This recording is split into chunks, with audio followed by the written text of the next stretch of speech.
बच्चा हो या बूढ़ा, मर्द हो या औरत, इलेक्ट्रॉनिक मीडिया हो, सोशल मीडिया हो या प्रिंट मीडिया हो, आज हर जगह सिर्फ एक ही नाम देखने को और सुनने को मिलता है, मोदी मोदी मोदी। कोई मिस्टर मोदी को गालियां दे रहा है तो कोई मिस्टर मोदी को मसीहा बनाकर बैठा है। तो आज का ये वीडियो मैं उन लोगों के लिए बना रहा हूं जो मिस्टर मोदी को मसीहा बनाकर बैठे हैं। So through this video today I will prove it to you that mister Modi is no मसीहा। बट जब मिस्टर मोदी देश के प्रधानमंत्री नहीं थे तो 1 अप्रैल 2010 में कांग्रेस ने जीएसटी बिल लागू किया। जब कांग्रेस ने जीएसटी बिल लागू किया और देश के प्रधानमंत्री मिस्टर मोदी नहीं थे, तब मिस्टर मोदी का जीएसटी के बारे में क्या कहना था, आइए सुनते हैं। इस संबंध में गुजरात सरकार ने और भारतीय जनता पार्टी का स्टैंड बहुत साफ है।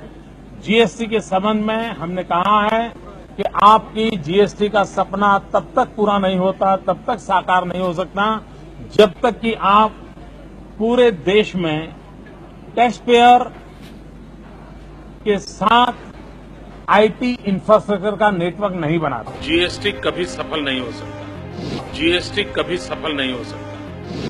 जी हां, जैसा कि हमने देखा कि मिस्टर मोदी ये कहते हैं कि जीएसटी इस देश में कभी नहीं आ सकता और जीएसटी इस देश के लिए हानिकारक है। पर अब जब मिस्टर मोदी देश के प्रधानमंत्री बन गए हैं, तब उनका जीएसटी के बारे में क्या कहना है, आइए सुनते हैं।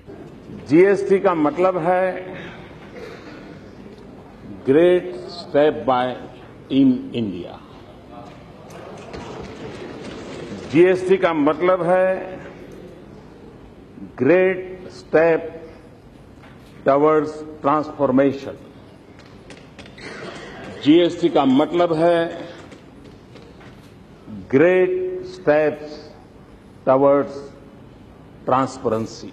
अब मिस्टर मोदी जब देश के प्रधानमंत्री बन गए हैं, तब वो कहते हैं कि GST is great step towards transformation and great step towards transparency.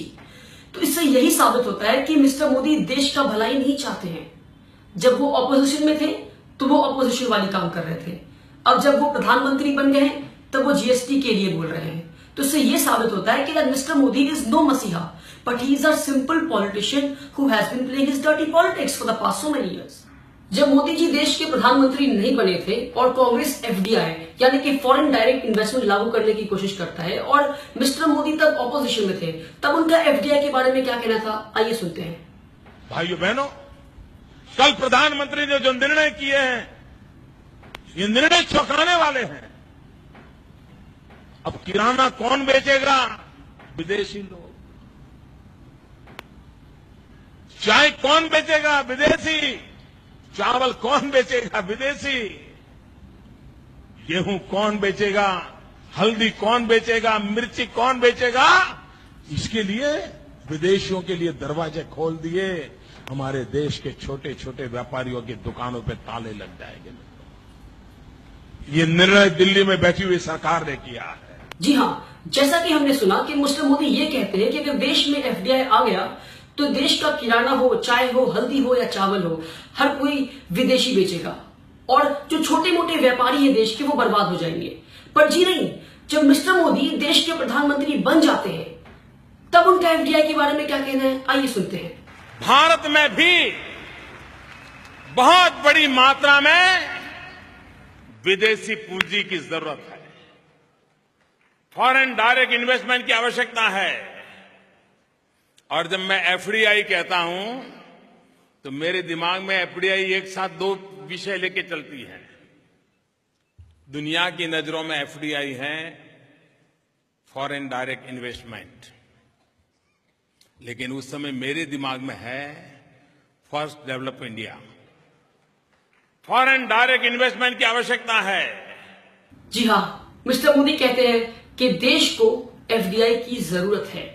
Mister Modi कहते हैं कि एफडीआई यानी फर्स्ट डेवलप इंडिया।